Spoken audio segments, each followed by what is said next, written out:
अस्सलामुअलैकुम INN news के साथ मैं हुरबा बख्श। सबसे पहले न्यूज हेडलाइन। शहजाद अकबर को सिस्टम की समझ नहीं थी।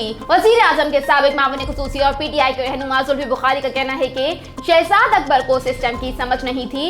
लंदन में मीडिया से गुफ्तगू में जुल्फी बुखारी ने कहा कि शहजाद अकबर के एहतसाब में नाकामी की कई वजूहात हो सकती हैं और शायद शहजाद अकबर को सिस्टम की समझ नहीं थी। शहजाद अकबर की टीम अच्छी नहीं थी या वो अच्छे कानूनदान ही नहीं। उन्होंने कहा कि लोगों को हमसे तवक्कुआत थी कि हम लूटा हुआ पैसा वापस लाएंगे, पैसा नहीं तो कम से कम नवाज शरीफ को वापस लाने में कामयाब होंगे। जुल्फी बुखारी का कहना था कि शहजाद अकबर सही तरह संभाल नहीं सके। उनके लिए बास लोगों ने 3.5 साल सब अच्छा है की रिपोर्ट वजीर आजम को पेश की। शहजाद अकबर के जबरदस्त काम की रिपोर्ट वजीर आजम को पेश करने वालों की भी छुट्टी होनी चाहिए, जबकि सिर्फ शहजाद अकबर को एहतसाब की नाकामी का जिम्मेदार ठहराना दुरुस्त नहीं होगा। उन्होंने मजीद कहा कि करीबी मुशीर भी दुरुस्त काम ना करें तो वजीर आजम एक्शन लेने पे देर नहीं लगाते। अब एस्टेट रिकवरी के नए सरबराह से तवक्को है कि वो एहतसाब का अमल यकीनी बनाएंगे। जुल्फी बुखारी का कहना था कि अदालती इस्लाहात का बरवक्त ना होना हमारी कमजोरी है, जिसे तस्लीम करते हैं। लाहौर कलंदर्स और कोयटा ग्लैडिएटर्स का आज आमना सामना होगा। पाकिस्तान सुपर लीग PSL 7 के एक्शन से भरपूर मुकाबलों का आज कराची में आखिरी मैच होगा। लाहौर कलंदर्स और कोयटा ग्लैडिएटर्स की टीमें अहम मैच में आज शाम 7:30 बजे आमने सामने होंगी। पाकिस्तान सुपर लीग में सुपर मुकाबले जारी हैं। कराची में टूर्नामेंट का आखिरी रोज है। इवेंट में आज एक मैच खेला जाएगा। लाहौर कलंदर्स और कोयटा ग्लैडिएटर्स की टीमें मद्दे मुकाबिल होंगी।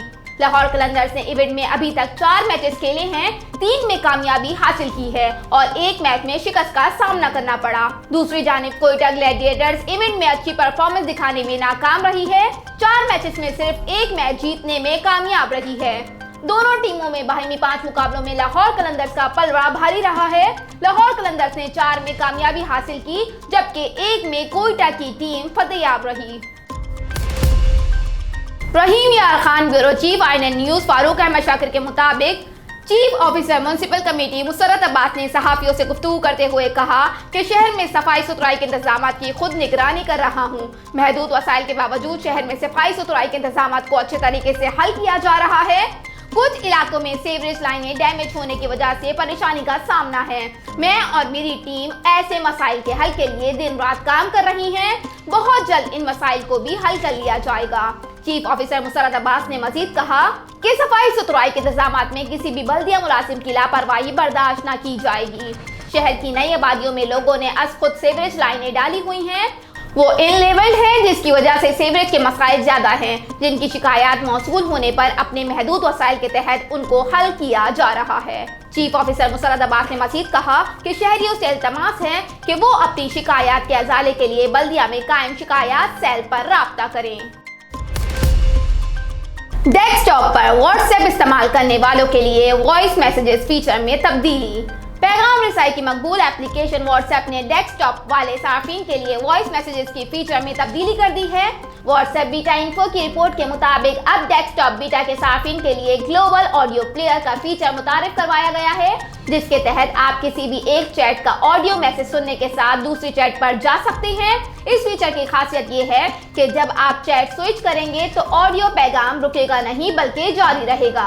इससे कबल व्हाट्सएप ने डेस्कटॉप सार्फिन के लिए वॉइस मैसेज के फीचर में तब्दीली की थी, जिसके मुताबिक अब अगर आप व्हाट्सएप वेब से किसी को वॉइस नोट भेजेंगे तो उसे दरमियान में पॉज यानी रोक सकते हैं। इसके अलावा रिपोर्ट में बताया गया कि आइंदा हफ्तों में एप्लीकेशन में नित नई तब्दीलियां मुतवक्के हैं जो सार्फिन के लिए आसानी पैदा करेंगी। Rahim Yar Khan bureau chief INN news Farooq Ahmed Shakir के मुताबिक खानपुर के इलाका मोजामंगी लाड में मंशियात फरोश जाम इकबाल और बाली ने मोअज़्ज़िज़ीन इलाका के सामने हल्फ देकर मंशियात फरोशी से तौबा कर ली। जाम इकबाल और बाली मोजामंगी लाड का रिहायशी है जो कि मंशियात फरोशी के मुकर्रबा धंधा करता था। गुज़िश्ता रोज मोअज़्ज़िज़ीन इलाका टिकट होल्डर मियां गौस मोहम्मद NA 179, साबिक सदर बार मियां समीउल्लाह, मियां असगर अल मारूफ, मियां सनाउल्लाह नंबरदार मुंडीलार, जाम अर्ज मोहम्मद साबिक चेयरमैन यूनियन काउंसिल कोटला माही, इरशाद खान कोराई बलोच, जाम सुजल लाड, बाबर धरेजा, जाम शायद महमूद इस्माइल लाड, जाम सादिक अमीर बख्श और अहले इलाका की कसीर तादाद ने शिरकत की। इन सब के सामने जाम इकबाल और बाली ने हल्फ देकर मंशियात फरोशी से तौबा कर ली। सहाफियों से गुफ्तगू करते हुए जाम इकबाल और बाली ने कहा कि मैंने ज़मीर की आवाज़ पर खुद को इस मुकर्रवा धंधा से तौबा कर ली है और मैं अहले इलाका को गवाह बनाकर अल्लाह से वादा करता हूँ कि आइंदा मैं या मेरे घर का कोई भी फर्द इस घिनौने काम से कोई ताल्लुक वाबस्ता नहीं रखेगा।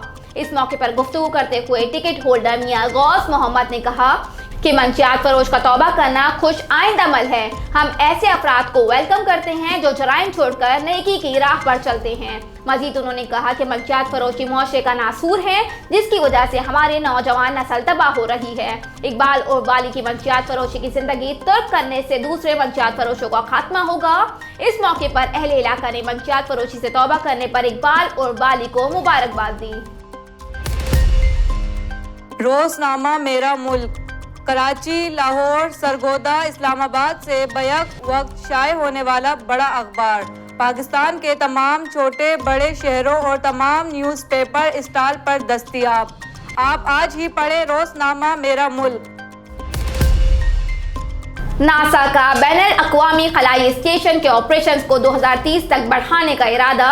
नासा ने बैनुल अक़वामी खलाई स्टेशंस के ऑपरेशंस को 2030 तक बढ़ाने का इरादा जाहिर कर दिया। नासा का कहना है कि वो बैनुल अक़वामी खलाई स्टेशन के ऑपरेशंस को 2030 तक बढ़ाने का इरादा कर रखता है, जिसके बाद इस स्पेस स्टेशन को रिटायर करके बहरल-काहिल के दौरा इब्तिदा इलाके में कराया जाएगा। इस इलाके को पॉइंट नेमो या खलाई जहाजों का कब्रिस्तान कहा जाता है। कई पुराने सैटेलाइट्स और दीगर खलाई मलबा वहाँ गिर कर तबाह किए जा चुके हैं, जिनमें 2001 में रूसी खलाई स्टेशन भी शामिल हैं। चीनी नायब वजीर आजम पर जिनसी हिरासानी का इल्जाम लगाने वाली टेनिस स्टार अपने बयान से मुकर गई। चीन के साबिक नायब वजीर आजम जाने गावली पर जबरदस्ती जिनसी तौर पर हिरासा करने का इल्जाम लगाने वाली टेनिस स्टार पेंग शुआई ने सोशल मीडिया पर डाली गई अपनी पोस्ट के हवाले से बड़ा यूटर्न ले लिया। चीन में जारी सरमाई ओलंपिक्स में फ्रांसीसी अखबार को दिए गए अपने इंटरव्यू पे पेंग शुआई ने कहा कि सोशल मीडिया पर डाली गई उनकी पोस्ट बहुत बड़ी गलतफहमी थी। मैं चीन में मुकम्मल तौर पर आजादाना और नॉर्मल जिंदगी गुजार रही हूँ। ताहम बरतानवी नशरियाती इदारे BBC का इस हवाले से दावा है कि फ्रांसीसी अखबार को इंटरव्यू के लिए पहले से सवाल देने पर मजबूर किया गया और पेंग शुआई का इंटरव्यू चीनी ओलंपिक्स कम्युनिटी के नुमाइंदों की मौजूदगी में लिया गया, जिसमें टेनिस स्टार ने वही मौक़िफ़ इख्तियार किया जो चीनी हुकाम का था। पेंग शुआई का दौरान इंटरव्यू कहना था कि मैंने कभी भी ये नहीं कहा कि मुझे जिनसी तौर पर हिरासा किया गया। याद रहे कि चीन की टेनिस स्टार पेंग शुआई ने साबिक चीनी नायब वजीर आजम जाने गावली पर 2 नवंबर को जिनसी हिरासानी का इल्जाम आयद किया था। टेनिस स्टार ने 1600 अल्फाज में मुश्तमिल तवील पोस्ट सोशल मीडिया पर शेयर करने के 1 घंटे बाद हटा दी थी। ताहम इस दौरान पेंग शुआई की पोस्ट जंगल में आग की तरह फैल चुकी थी। इस मामले के बाद चीनी टेनिस स्टार कई हफ्तों पर नमंजर आम से गायब रही, जिस पर इंटरनेशनल ओलंपिक्स कम्युनिटी और इंसानी हुकूक के लिए काम करने वाले इदारों ने भी तशवीश का इजहार किया था। कराची की 9 मंजिला अलजन्नत रॉयल रेजिडेंसी की इजाफी 3 मंजिला गिराने का हुक्म। कराची सिंध हाई कोर्ट ने कराची के इलाके गार्डन वेस्ट में अलजन्नत रॉयल रेजिडेंसी की इजाफी 3 मंजिलें गिराने का हुक्म दे दिया। अदालत ने 45 दिन के अंदर रिपोर्ट तलब कर ली। Sindh high court garden west में तामीर की जाने वाली इमारत अलजन्नत रॉयल रेजिडेंसी से मुतालिक केस की समाअत हुई। दरख्वास्त गुजार ने कहा कि बिल्डर ने ग्राउंड प्लस 6 मंजिला इमारत की तामीरात की इजाजत ली, लेकिन 9 मंजिला इमारत तामीर की जा रही है। SBCA को कई खतूत लिख चुके हैं, कार्रवाई नहीं की गई।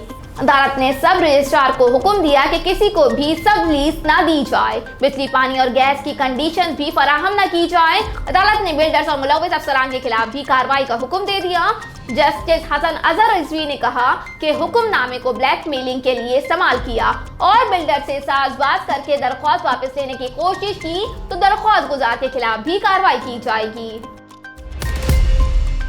हमारी पूरी कोशिश है हुकूमत घर चली जाए। लाहौर कौमी असम्बली में अपोजिशन लीडर शहबाज शरीफ हुकूमत गिराने के लिए पुरुमीद हैं। कहते हैं कि हमारी पूरी कोशिश है हुकूमत घर चली जाए।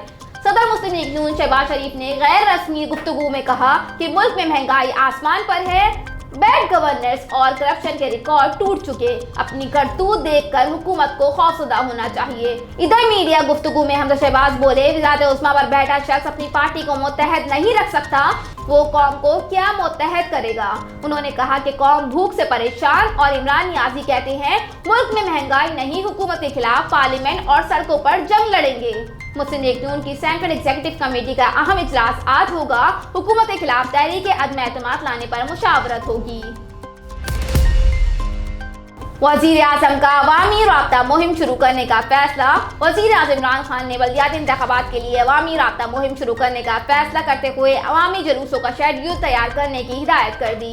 तफसीलात के मुताबिक वजीर आजम इमरान खान की ज़ेर सदारत सेंट्रल एग्जीक्यूटिव कमेटी का इजलास हुआ, जिसमें पंजाब और खैबर पख्तूनख्वा के बल्दियाती इंतखाबात की हिकमत अमली पर गौर किया गया। इजलास में पीटीआई ने बड़े पैमाने पर जलसे शुरू करने का फैसला कर लिया और वजीर आजम के पीटीआई के जलसे के प्लान की मंजूरी दे दी गई। पीटीआई पंजाब और केपी में बड़े पैमाने पर पावर शो करेगी। इस हवाले से वजीर आजम ने सीईसी कमेटी को बतौर पार्टी चेयरमैन गाइडलाइंस जारी कर दी। वजीर आजम ने बल्दियाती इंतखाबात के लिए अवामी राब्ता मुहिम शुरू करने का फैसला करते हुए अवामी जुलूसों का शेड्यूल तैयार करने की हिदायत भी की। जराये ने बताया कि पीटीआई सीईसी इजलास में बल्दियाती इंतखाबात की तैयारियों का जायजा लिया गया और बल्दियाती इंतखाबात में टिकटों की तकसीम के तरीक़ेकार पर भी मुशावरत की गई, जबकि बड़े शहरों में मेयर्स के लिए नामों की तजवीज़ पर भी गौर किया गया। इजलास में वजीर आजम ने कहा कि बल्दियाती इंतखाबात के लिए पार्टी के तंजीमी ढांचे को मुंतज़िम किया जाए। हमारे कारकुनान पार्टी का कीमती असासा है।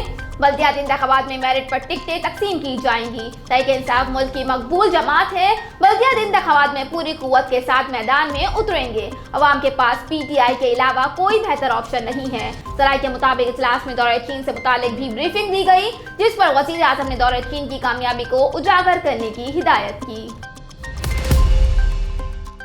हेडलाइंस आपने मुलाहिजा की। न्यूज़ स्टूडियो में फिलहाल इतना ही। मजीद खबरों और अपडेट्स के लिए देखते रहिए RNN न्यूज़। हमारे साथ रहिएगा।